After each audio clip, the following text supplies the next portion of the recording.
Hi, everyone. It's Christopher, Mono County Library Director and co-host of the Oxygen Starved podcast. It's Book Talk Friday, so I'm back with a couple of great reads you can get from Mono County Libraries, one old and one new.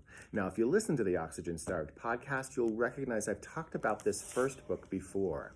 We Need to Hang Out, a memoir of making friends by Billy Baker. It just came out this year. It tackles a couple of important themes: middle-aged loneliness and friendship. More studies have shown loneliness as we get older is a feeder of early disease and death, and many studies are indicating Gen Y and Gen Z are set to become the loneliest in history. So if you're a parent, you might want to give this book a peek. Of course, loneliness affects men and women, but Baker focuses on men for this memoir, which is largely an exploration of the topic through his own life lens, and his sometimes poignant, often hilarious efforts to reconnect with old friends in a meaningful way and find new ones. Baker himself is a happily married man and father of two, entering his 40s, and he understands increasingly he is set up perfectly to fall into the traps that cause that problem. So he reflects on his own long-lasting friendships and whether they meet the criteria studies indicate would stave off loneliness. One key question is, do you have someone other than a close family member you could call at 2 a.m. in a crisis? It's a provocative question. You're probably asking it yourself right now. And he uses it to understand how we form meaningful friendships as adults.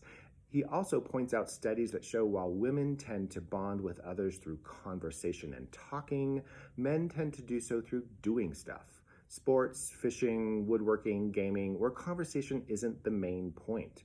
Activities that we find increasingly sidelined these days in favor of working longer, commuting longer, and screen time, stuff like that.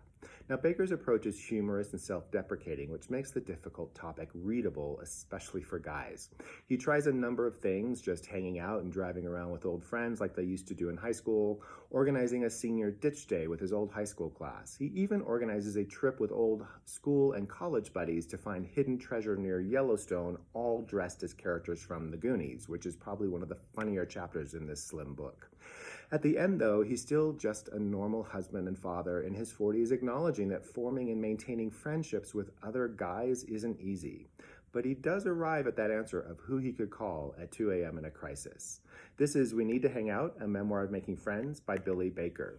Now, for the old, I looked around for books in which friendships between guys is a central theme, and I arrived at not one but two of my all-time favorite reads. So the first, Trainspotting by Irvin Welsh. This came out in the early 90s, and many of you will recognize it from its movie adaptation of the same name.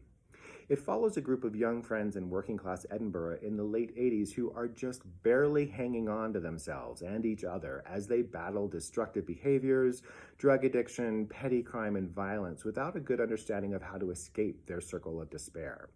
But the thing is, Welsh makes it kind of fun. In alternating chapters, we get into the minds of the main character, Rent Boy, as he navigates this group of friends, many of whom he realizes he doesn't really like.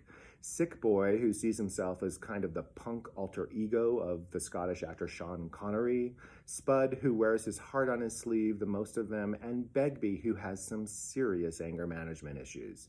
These guys and others go through a series of hijinks and scrapes and serious turns together that makes it almost impossible for them not to be a bonded group. Now, Trainspotting made a big splash as a cultural touchstone when it came out, and Welsh revisited these guys twice in later novels. The other older book on this theme is even older, The Three Musketeers by Alexander Dumas.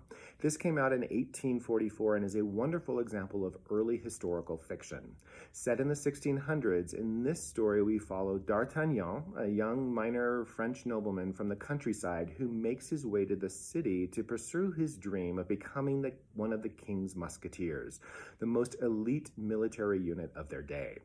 Now, through a series of misunderstandings early on, he is set up for 3 separate duels of honor with the 3 musketeers of the book's title, Athos, Porthos, and Aramis, all in the same afternoon.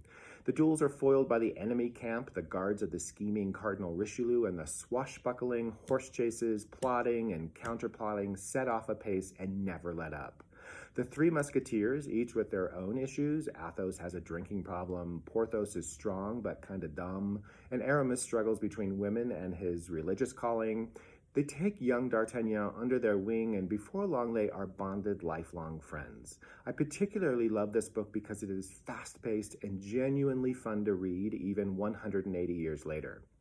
Dumas was kind of the James Patterson of the day, churning out novels like a factory and often employing other writers to help out with the research, as he did with this one. His novels of France each cover a different time period from the medieval ages up to the Napoleonic era and were usually based on real events with real characters. There really was a D'Artagnan, and he revisits him twice in later novels before moving on to the character in The Man in the Iron Mask, which is another real-life person. So, The Three Musketeers by Alexander Dumas, Trainspotting by Irvin Welsh, and We Need to Hang Out by Billy Baker, all books about male friendship, all books available about Mono County Libraries, each of them really good. We encourage you to stop by and check them out or find others to read. In the meantime, stay safe and happy reading.